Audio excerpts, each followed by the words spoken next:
వస్తారా రారా అనే దానిపైన విపరీతమైనటువంటి చర్చ అయితే జరుగుతున్నప్పటికీ మనం కూడా వేచి చూడాలి. మరి ఆయన వస్తాడా రాడా?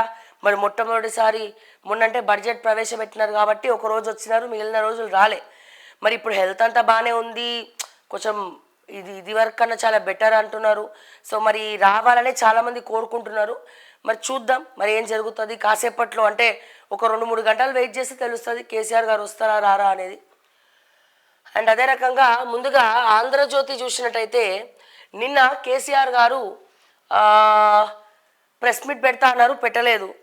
దానికి రకరకాల రీజన్స్ అయి ఉండొచ్చు. మళ్ళీ ఎవరైనా చెప్పారా మరి ప్రెస్ మీట్ వద్దు అని చెప్పి ఎవరైనా ఇన్ఫార్మ్ చేశారా ఈ టైంలో పబ్లిక్తో? అంటే ప్రెస్ మీట్ పెట్టడానికి ఇంకొంచెం సమయం ఉందని చెప్పారా ఏందనేది తెలియదు. కానీ సో లాస్ట్ మూమెంట్లో అంటే 1 గంటకు ప్రెస్ మీట్ అంటే అందరం కూడా రెడీ ఉన్నాం. కానీ 1 గంట అయిపోయి, 2 అయిపోయి, 3 అయిపోయి, 4 అయిపోయి, ఎక్కడ కూడా ప్రెస్ మీట్ లేదు. బట్ అక్కడ ఏం మాట్లాడుకున్నారు అనేది వీళ్ళు కేటీఆర్ గారు కావచ్చు, లేకపోతే సబితమ్మ, మిగతా ఎమ్మెల్యేలు వాళ్ళందరూ కూడా వచ్చి ప్రెస్లో మాట్లాడడం జరిగింది. బట్ ఎనీవేస్ ఒకసారి చూద్దాం కేసీఆర్ గారు ఏమన్నారు ఏంటి. ముఖ్యంగా విగ్రహ ఆవిష్కరణ గురించి, మార్పు గురించి మాత్రం కొంచెం కౌంటర్ ఇవ్వడం జరిగింది. అది ఒకసారి చూద్దాం ఏందనేది. ఎస్, విగ్రహ మార్పు మూర్ఖత్వం. ఇలా మార్పులు చేసుకుంటూ పోతే ఎలా? ప్రభుత్వాలు చేయాల్సిన పనులు ఇవేనా? అసెంబ్లీ మండలిలో ప్రజా గొంతుకలు కావాలి. రైతు భరోసా, బోనస్ మాఫీపై నిలదీయాలి. ఫిబ్రవరిలో బీఆర్ఎస్ బహిరంగ సభ. కేసీఆర్ ఫామ్ హౌస్లో బీఆర్ఎస్ ఎల్పీ భేటీ, దిశానిర్దేశం. కాంగ్రెస్ హామీల అమలుపై పోరాడదాం. ప్రజాప్రతినిధుల నిర్బంధాన్ని ప్రశ్నిస్తాం. కేటీఆర్ సంక్షేమం నాశనం, శాంతి భద్రతల్లో విఫలం. తిట్లు ఒట్లు తప్ప రేవంత్ చేసిందేముంది? ఇప్పుడు జరపాల్సింది వంచనోత్సవాలే. హరీష్ కాంగ్రెస్ ఏడాది పాలనపై ఛార్జ్ షీట్ విడుదల. సో ఇక్కడ చూస్తే విగ్రహ మార్పు మూర్ఖత్వం. ఇలా మార్పులు చేసుకుంటూ పోతే ఎలా? ప్రభుత్వాలు చేయాల్సిన పనులు ఇవేనా? అసెంబ్లీ మండలిలో ప్రజా గొంతుకలు కావాలి.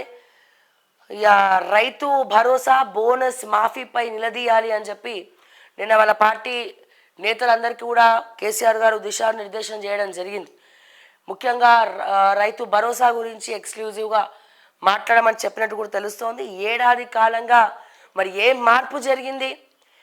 మార్పు జరిగిందని చెప్పి విజయోత్సవాలు జరుపుకుంటున్నారు. ప్రజలకు ఏమిచ్చినారని విజయోత్సవాలు జరుపుకుంటున్నారు అనేది క్లియర్గా మనకి ఇక్కడ కనబడతా ఉంది. ఏం మార్పు జరిగిందంటే ఒకటి జరిగింది.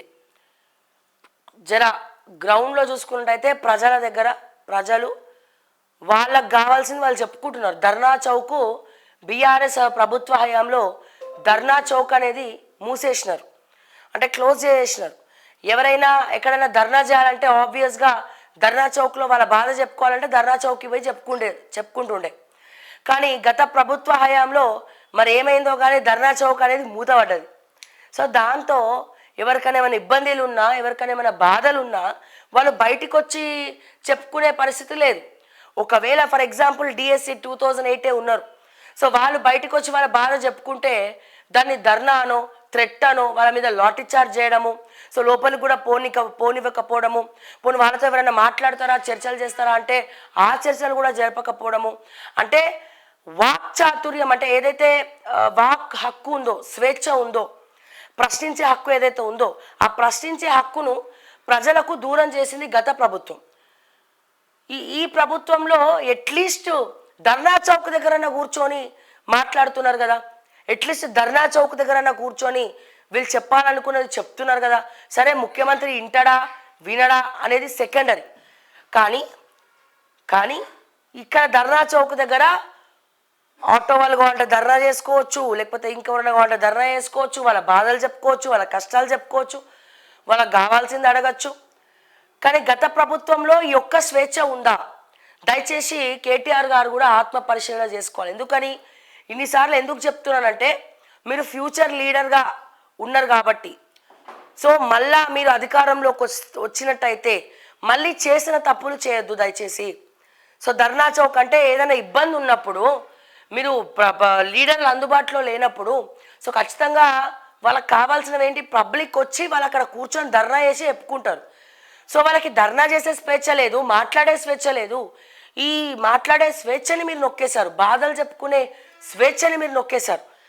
సో ఈ ఏడాది కాలంగా ఏం జరిగిందిరా నాయన అంటే ఏం జరగలే. అభివృద్ధి వైపు అడుగులేయలేదు కాంగ్రెస్, లేకపోతే ఇంకా హైడ్రా అనో మూసి అనో కొంతమంది పబ్లిక్ని ప్రజలను భయభ్రాంతులకు గురి చేసింది. కానీ వాళ్లకు స్వేచ్ఛ ఇచ్చింది ఏది ధర్నా చౌక్ దగ్గర కూర్చొని అట్లీస్ట్ కూర్చొని వాళ్ళ బాధలు చెప్పుకోవడానికి ఆ ధర్నా చౌక్ని ఓపెన్ చేయడం జరిగింది, అంటే అక్కడ కొంచెం క్లియర్ చేయడం జరిగింది. సో ఇది ఒక్కటే జరిగింది, మిగతావన్నీ టీఎస్ని టీజీ చేసుడు, ఈ పాట మొత్తం జయ జయ హే తెలంగాణని మార్చి పడేయడము, తర్వాత ఇప్పుడు విగ్రహం అంటున్నారు, మళ్ళీ విగ్రహాన్ని మారుస్తాం, రూపురేఖలు మార్చేస్తున్నారు.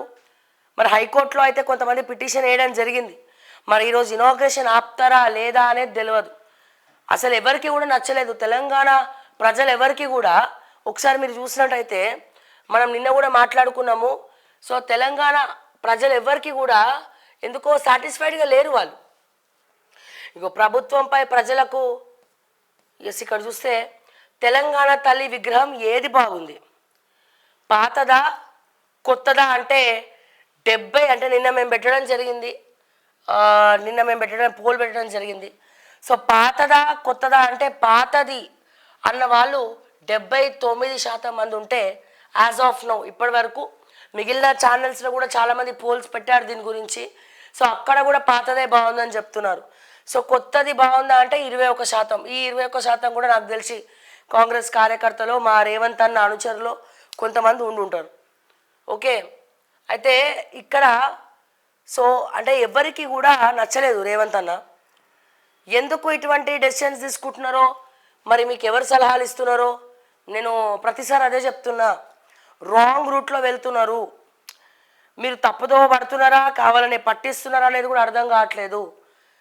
సో అసలు ఆ విగ్రహం అనేది ఎవ్వరికి నచ్చలేదు. సోషల్ యాక్టివిస్టులు కానీ, ఉద్యమకారులు కానీ, పొలిటికల్ లీడర్స్ కానీ, ముఖ్యంగా తెలంగాణ ప్రజల 4 కోట్ల జనాభాకు కానీ కొత్త విగ్రహం అనేది ఎవరికి కూడా నచ్చలేదు ఆ నమూనా. మరి ఏ రకంగా చూడొచ్చు మీ డెసిషన్ అనేది కూడా మాకు అర్థం కావట్లేదు. మరి ఇంకా ఎవరు చెప్తే వింటారో, మరి ఎట్లా చెప్తే వింటారో, మరి ఎందుకు మారుస్తున్నారో మీకే తెలియాల.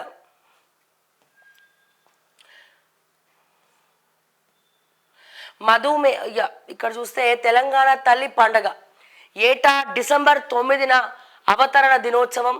నేడు అసెంబ్లీలో ప్రకటించనున్న సీఎం రేవంత్ విగ్రహం ఆవిష్కరణకు ముందే ఉత్తర్వులు.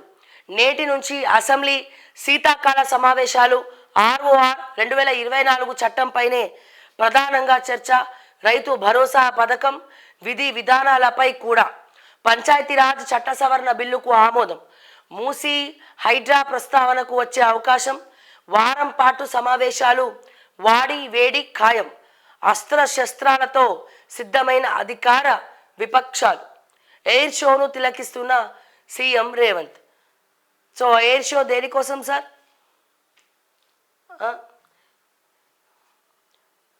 ఇక మళ్ళీ మాట్లాడితే మళ్ళీ హట్ అవుతారు మీరు.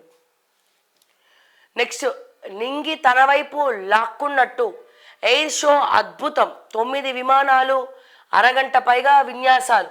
మంత్రులతో కలిసి తిలకించిన సీఎం రేవంత్. తెలంగాణ తల్లి విగ్రహ ఆవిష్కరణ నేడే సాయంత్రం 6:05 1,00,000 మంది మహిళలతో సీఎం రేవంత్ సభ ముగియనున్న ఉత్సవాలు. మన మహిళలందరూ హర్షిస్తారా? మహిళలందరూ ఒప్పుకుంటారా? ఆభరణాలు తీసేసినటువంటి, బతుకమ్మని తీసేసినటువంటి తెలంగాణ నమూనాను మరి 1,00,000 మంది మహిళలు కూడా మరి పిలిచినందుకు వస్తున్నారా? మరి ఏందనేది చూడాలి.